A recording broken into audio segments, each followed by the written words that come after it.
നമസ്കാരം. ഇന്ന് ഞാൻ സംസാരിക്കാൻ പോകുന്ന വിഷയം തലകറക്കം അഥവാ വേർട്ടിഗോ എന്ന വിഷയത്തെക്കുറിച്ചാണ്.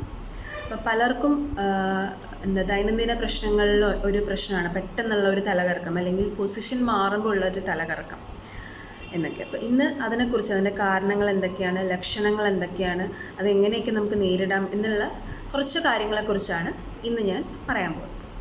അപ്പം തലകറക്കം എന്ന് പറയുമ്പോൾ തന്നെ എല്ലാവരും പൊതുവേ ചിന്തിക്കുന്നത് തലയുമായിട്ട് അല്ലെങ്കിൽ ബ്രെയിനുമായിട്ട് മാത്രം റിലേറ്റ് ചെയ്തിട്ട് വരുന്ന എന്ന ഒരു മിഥ്യാധാരണ പലർക്കും ഉണ്ട്. പക്ഷേ അത് തലയുമായിട്ട് മാത്രം ബന്ധപ്പെട്ട് വരുന്ന ഒരു അസുഖമല്ല, മറിച്ച് ENT ചെവിക്കും അതിൻ്റെ ഒരു തലകറക്കത്തിൽ പ്രധാനമായിട്ടുള്ളൊരു പങ്ക് ചെവിക്കുമുണ്ട്. അതായത് ചെവിയുടെ ബാലൻസ് തെറ്റുന്ന സമയത്തും നമുക്കിതുപോലുള്ള വേർട്ടിഗോ പ്രശ്നങ്ങൾ അല്ലെങ്കിൽ തലകറക്കം പോലുള്ള പ്രശ്നങ്ങൾ വരാറുണ്ട്. ചെവിയിൽ 3 അവയവങ്ങളാണ് പ്രധാനമായിട്ടും ഇതിനെ നിയന്ത്രിക്കുന്നത്: utricle, saccule, semi circular canals. അപ്പോൾ ഈ 3 അവയവങ്ങളിലുള്ള ദ്രാവകങ്ങളുടെ വ്യതിചലനവും അല്ലെങ്കിൽ അതിലൂടെയുള്ള ദ്രാവകങ്ങളുടെ മൂവ്മെൻറ്റും മറ്റ് പദാർത്ഥങ്ങളുടെയൊക്കെ മൂവ്മെൻറ്റും കാരണം നമ്മുടെ ബ്രെയിനിലോട്ടൊരു മെസ്സേജ് സെൻഡ് ചെയ്യാൻ, ഒരു സിഗ്നൽ സെൻഡ് ചെയ്തിട്ട് ബ്രെയിന് അത് ശരിയാണോ എന്ന് തീരുമാനിച്ചിട്ട് നമുക്ക് തൽഫലമായിട്ട് നമുക്ക് ബാലൻസ് ഉണ്ടാക്കുകയാണ് നോർമലി ചെയ്യുന്നത്. അപ്പം ബ്രെയിനാണ് തീരുമാനിക്കുന്നത് ഇത് നോർമലാണോ അബ്നോർമലാണോ എന്നൊക്കെ. അപ്പം ഈ ഒരു പദാർത്ഥങ്ങളിലുള്ള മൂവ്മെൻറ്റ്സിലുള്ള വ്യതിയാനങ്ങളാണ് പലപ്പോഴും പ്രശ്നങ്ങളുണ്ടാക്കുക. അതായത് നമ്മുടെ മുന്നോട്ടും പിറകിലോട്ടും സൈഡിലോട്ടും ഒക്കെ മൂവ് ചെയ്യുന്ന സമയത്ത് ഈ സെമി സർക്കുലർ കനാൽസ് വഴി, മ്യൂട്രിക്കൽ അതൊക്കെ വഴി ഉണ്ടാകുന്ന ദ്രാവകങ്ങളുടെ അല്ലെങ്കിൽ പദാർത്ഥങ്ങളുടെ മൂവ്മെൻറ്റ്സിൻ്റെ മായി റിലേറ്റ് ചെയ്തിരിക്കുന്നു നമ്മുടെ ബാലൻസിൻ്റെ മെയിനായിട്ടുള്ള പ്രശ്നങ്ങൾ. അപ്പോൾ അതിലുണ്ടാകുന്ന മാറ്റങ്ങളാണ് പലപ്പോഴും ബാലൻസിൻ്റെ പ്രശ്നങ്ങൾ, വേർട്ടിഗോ പോലുള്ള പ്രശ്നങ്ങൾ ഉണ്ടാക്കുന്നത്. എന്താണ് പ്രധാനമായിട്ടുള്ള ലക്ഷണങ്ങൾ? എല്ലാവരിലും ഒരേപോലെയാണോ ഈ തലകറക്കം കാണുന്നത്? അല്ല, പലരിലും പല രീതിയിലാണ് തലകറക്കം വരുന്നത്. ചിലർക്ക് ചുറ്റുമുള്ളതെല്ലാം കറങ്ങുന്നത് പോലെ ചിലർക്ക് അനുഭവപ്പെടും. ചിലർക്ക് ജസ്റ്റ് ഒന്ന് സൈഡിലോട്ട് അല്ലെങ്കിൽ 2 സൈഡിലോട്ടൊന്ന് ചെരിയുന്നത് പോലെ ആയിരിക്കും തോന്നുന്നത്. അതൊരു സിമ്പിളായിട്ട് പറയുകയാണെങ്കിൽ, നിങ്ങൾ എല്ലാവരും എല്ലാവരും ഇല്ലെങ്കിലും ചിലരെങ്കിലും ഈ ഗ്ലാസ് ബ്രിഡ്ജിലൊക്കെ പോയിട്ടുണ്ടാകും. നല്ല ആൾട്ടിറ്റ്യൂഡിലുള്ള ഹൈറ്റിലുള്ള ഗ്ലാസ് ബ്രിഡ്ജിലൊക്കെ പോയി കഴിഞ്ഞ് കഴിഞ്ഞാൽ പെട്ടെന്ന് നമുക്ക് തോന്നുന്ന ഫീലിംഗ് എന്താ? നമുക്ക് ജസ്റ്റ് നമ്മുടെ 2 സൈഡിലോട്ടും ഒന്ന് ചെരിയുന്നത് പോലെ നമുക്ക് ഫീൽ ചെയ്യും. അപ്പോൾ അങ്ങനെ ഫീൽ ചെയ്യുന്ന വേർട്ടിഗോസും ഉണ്ട്. പിന്നെ മറ്റ് ചിലർക്ക് തലകറക്കത്തോടൊപ്പം തന്നെ കൈ പൊക്കാനുള്ള ബുദ്ധിമുട്ടും അല്ലെങ്കിൽ വാക്കുകൾ സംസാരിക്കാനുള്ള ബുദ്ധിമുട്ടും ഒക്കെ, സ്ലറിങ് ഓഫ് സ്പീച്ചൊക്കെ ചിലരിലുണ്ടാവും. അത് സ്ട്രോക്കിൻ്റെ കൂടെ ലക്ഷണമായേക്കാം. അതുകൊണ്ട് തന്നെ അങ്ങനെ പ്രശ്നമുള്ളവർ എപ്പോഴും ശ്രദ്ധിക്കേണ്ടതാണ്. പിന്നെ ചിലർക്ക് കഴുത്ത് അനക്കുമ്പോഴായിരിക്കും പ്രശ്നം ഉണ്ടാവുക. ഈ സ്പോണ്ടിലൈറ്റിസ് പോലുള്ള പ്രശ്നമുള്ളവർക്ക് കഴുത്തിൻ്റെ മൂവ്മെൻറ്റിനനുസരിച്ചിട്ടും ചിലർക്ക് പ്രശ്നം ഉണ്ടാകും. മറ്റു ചിലർക്ക് ഭയങ്കരമായിട്ട് ഈ തലകറക്കത്തിനോടൊപ്പം തന്നെ വേർക്കുന്ന ഒരു പ്രശ്നമുള്ളവരെയും കണ്ടിട്ടുണ്ട്. പിന്നെ ചിലർക്ക് ചെവിയിൽ മൂളിച്ചകൾ കേൾക്കുകയും ചിലർക്ക് കേൾവിക്കുറവ് ഉണ്ടാവുകയൊക്കെ ഇതുമായി അനുബന്ധിച്ചിട്ട് കണ്ടുവരാറുണ്ട്. ഇനി എന്താണ് പ്രധാനമായിട്ടും ഇതിൻ്റെ കാരണങ്ങൾ എന്ന് പറയുന്നത്? അപ്പോൾ പ്രധാനമായിട്ടും നമ്മുടെ ചെവിയിലുണ്ടാവുന്ന ഇൻഫെക്ഷൻ അഥവാ ലാബ്രിന്തൈറ്റിസ് ഒരു മെയിൻ കാരണമായിട്ട് നമുക്ക് പറയാവുന്നതാണ്. പിന്നെ അടുത്ത കാരണമായിട്ട് പറയുന്നത് BPPV എന്നുള്ള ഒരു കണ്ടീഷനാണ്. അതായത് ബിനൈൻ പാരോക്സിസ്മൽ പൊസിഷണൽ വേർട്ടിഗോ. ഇതാണ് പലരിലും ഇപ്പം കണ്ടുവരുന്നത്. അതായത് പൊസിഷൻ മാറുന്നതിനനുസരിച്ചിട്ടുണ്ടാവുന്ന ഒരു വേർട്ടിഗോ തലകറക്കമാണ് BPPV എന്ന് പറയുന്നത്. പെട്ടെന്ന് കിടന്നെടുത്ത് എഴുന്നേൽക്കുമ്പോൾ സമയത്ത്, അല്ലെങ്കിൽ രാവിലെ ഉണർന്ന് എഴുന്നേൽക്കുന്ന സമയത്ത് ഉണ്ടാകുന്ന തലകറക്കം, അല്ലെങ്കിൽ നമ്മൾ ജസ്റ്റ് ഇപ്പോൾ പുറകെ നാരങ്ങ വിളിച്ചു നമ്മൾ തലയൊന്ന് തിരിക്കുകയാണ്, ആ സമയത്ത് നമുക്ക് ഉണ്ടാകുന്നൊരു ബ്ലാക്ക് ഔട്ടോ അല്ലെങ്കിൽ ഒരു തലകറക്കം, അല്ലെങ്കിൽ ഇരുന്ന് എഴുന്നേൽക്കുമ്പോഴുണ്ടാകുന്ന ഒരു പ്രശ്നം. അപ്പം ഇതാണ് BPPV. ഇതിൻ്റെ കാരണം എന്ന് പറഞ്ഞാൽ, നേരത്തെ ഞാൻ പറഞ്ഞു, utricle, saccule, semi circular canals ഇതൊക്കെയാണ് നമ്മുടെ ബാലൻസ് നിർണായകമായ പങ്ക് വഹിക്കുന്നതെന്ന് പറഞ്ഞു. അപ്പം ഇതിൽ സെമി സർക്കുലർ കനാൽസ് വഴിയുള്ള ദ്രാവകങ്ങളിൽ പോകുമ്പം അവിടെ കാൽഷ്യം കാർബണേറ്റിൻ്റെ ക്രിസ്റ്റൽസ്, അതിൻ്റെ അണികൾ കുടുങ്ങിയിട്ടുണ്ടാവുന്ന ബ്ലോക്കേജ് കാരണം, അല്ലെങ്കിൽ അതുമൂലം ഉണ്ടാവുന്ന പ്രശ്നമാണ് മെയിനായിട്ടും BPPV കോസ് ചെയ്യുന്നത്.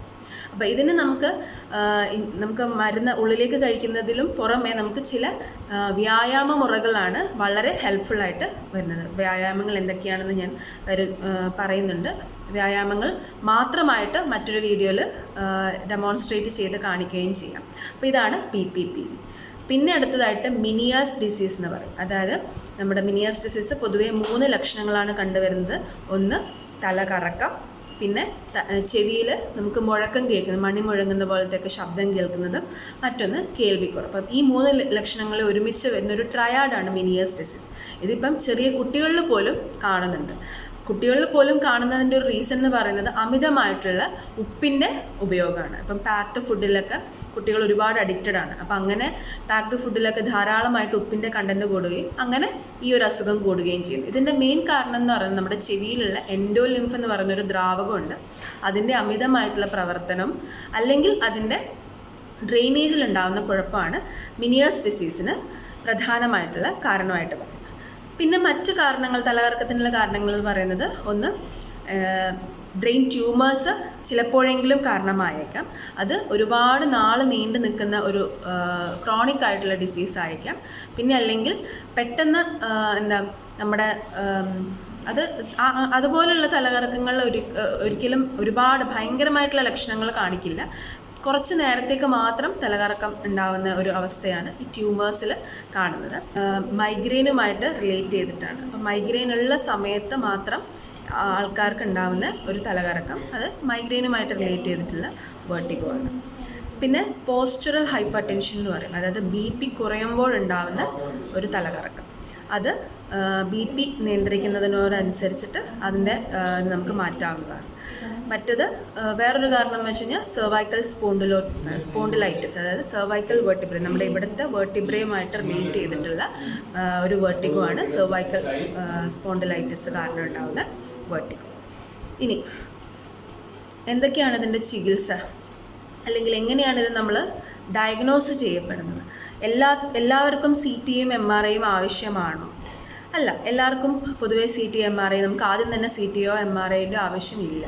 നമ്മളൊരു ENT പോയി കണ്ടു കഴിഞ്ഞ് കഴിഞ്ഞാൽ പുള്ളി ചില ടെസ്റ്റുകൾ നടത്തി, അവിടെ തന്നെ ചെയ്യാൻ പറ്റുന്ന ചില ടെസ്റ്റുകൾ നടത്തി ഏത് ടൈപ്പാണ് വെർട്ടിഗോ എന്ന് മനസ്സിലാക്കിയിട്ടാണ് നമ്മൾ ഫർദർ ട്രീറ്റ്മെൻറ്റിലോട്ട് പോകുന്നത്. അപ്പം ഈ നേരത്തെ നിസ്റ്റാഗ്മസ് എന്ന് പറയുന്ന ഒരു കണ്ടീഷൻ ഉണ്ടെങ്കിൽ, അതായത് കണ്ണിൻ്റെ അൺകൺട്രോൾഡ് ആയിട്ടുള്ള മൂവ്മെൻറ്റ്സിനെയാണ് നിസ്റ്റാഗ്മസ് എന്ന് പറയുന്നത്. അപ്പം നിങ്ങളുടെ ഡോക്ടർ ഒരു വിരൽ വെച്ചിട്ട് ജസ്റ്റ് ഇങ്ങനെ ഒരു മൂവ്മെൻറ്റിൽ നിങ്ങളുടെ കണ്ണിന് അനിയന്ത്രിതമായിട്ടുള്ള മൂവ്മെൻറ്റ്സ് ഉണ്ടോ എന്ന് നോക്കും. അപ്പം നിസ്റ്റാഗ്മസ് പ്രധാനമായിട്ടും ഹൊറിസോണ്ടൽ നിസ്റ്റാഗ്മസ് വലിയ കുഴപ്പമില്ല. പക്ഷേ വേർട്ടിക്കൽ ആയിട്ട്, അതായത് മുകളിലോട്ടും താഴോട്ടുമുള്ള നിസ്റ്റാഗ്മസ് ആണെങ്കിൽ അതിന് കുറച്ചുകൂടെ ബ്രെയിനിൽ ട്യൂമർ അങ്ങനെ എന്തെങ്കിലും ആയിട്ട് റിലേറ്റഡ് ആയിട്ട് വരാനുള്ള സാധ്യതയുണ്ട്. അപ്പം അങ്ങനെയുള്ള പേഷ്യൻസിൽ നമുക്ക് CTയോ MRIയോ ഒന്ന് എടുത്തു നോക്കുന്നതിൽ തെറ്റില്ല.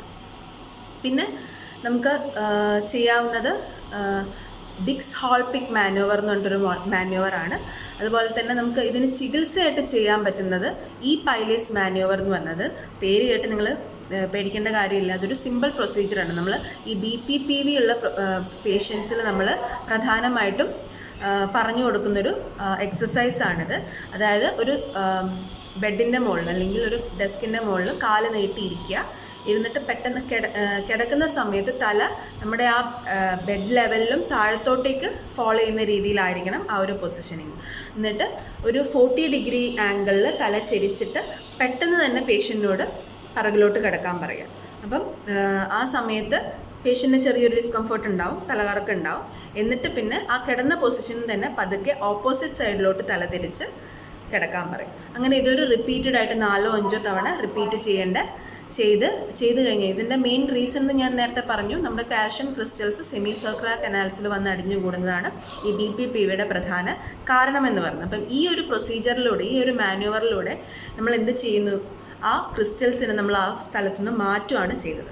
അപ്പോൾ ഈ ഒരു എക്സസൈസ്, മരുന്നിന് പുറമെ ഈ ഒരു എക്സസൈസ് വളരെ ഹെൽപ്ഫുള്ളായിട്ട് BPPVയിൽ കണ്ടുവരുന്നു. ഇതിൻ്റെ കൂടെ തന്നെ ഇൻറ്റേർണലി നമുക്ക് മെഡിസിൻസും കൊടുക്കാം. മിനിയാസ് ഡിസീസ് പോലുള്ള കണ്ടീഷനിൽ അതിന് കേൾവിക്കുറവിനും ബാക്കിയുള്ളതിനൊക്കെ നമ്മൾ ഇൻറ്റേർണൽ മെഡിക്കേഷൻസ് കൊടുക്കാം. ഒപ്പം തന്നെ ഉറക്കം, ഒരു 6 to 7 hours ഉള്ള ഉറക്കം മസ്റ്റായിട്ട് ഫോളോ ചെയ്യണം.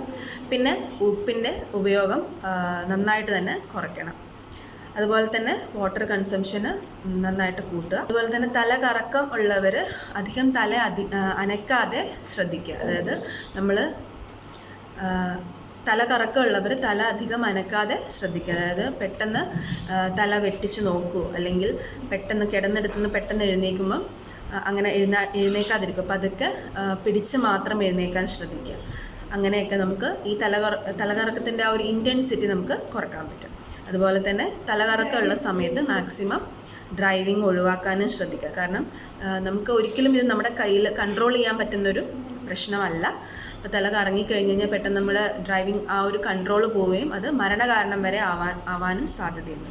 പിന്നെ തലകറക്കം ഉണ്ടായാൽ തീർച്ചയായും നിങ്ങളൊരു ഡോക്ടറെ കണ്ട്, ഒരു ENT ഡോക്ടറെ കണ്ട് എന്താണ് ഇതിൻ്റെ കാരണം എന്നനുസരിച്ചിട്ട് അതിനെ ചികിത്സിക്കേണ്ടതാണ്. ചിലപ്പോൾ ചെറിയൊരു BPPV പോലെയൊക്കെ ആണെങ്കിൽ നിങ്ങളുടെ കുറച്ച് എക്സസൈസുകളിലൂടെ മാത്രം നിങ്ങൾക്കത് മാറ്റിയെടുക്കാൻ പറ്റുന്നതാണ്. കാരണം ഈ ഒരു പ്രശ്നം എന്ന് പറയുന്നത് തലകറക്കം, നമുക്ക് തലകറങ്ങി നമ്മൾ വീണ് പോകാനുള്ള സാധ്യതയുണ്ട്. അത് കാരണം നമുക്ക് ഫ്രാക്ചറോ ബാക്കിയുള്ള എന്തെങ്കിലും പ്രശ്നങ്ങൾ അതിനെ തുടർന്നുണ്ടാവാനുള്ള സാധ്യതയും കൂടി ഉള്ളത് കൊണ്ട് ഇതിനെ ഒരു സീരിയസ് ആയിട്ടുള്ള പ്രോബ്ലമായിട്ട് എടുത്ത് എന്താണ് ഇതിൻ്റെ കാരണം എന്ന് കണ്ടുപിടിക്കാൻ നിങ്ങൾ ശ്രദ്ധിക്കേണ്ടതാണ്. മറ്റൊരു വീഡിയോയിൽ തുടർന്നിട്ടുള്ള ഇതിൻ്റെ എക്സസൈസുകൾ എന്തൊക്കെയാണെന്നുള്ളതും ബാക്കിയുള്ള സബ്ജക്ട്സുമായിട്ട് മറ്റൊരു വീഡിയോയിൽ കാണാം. Thank you.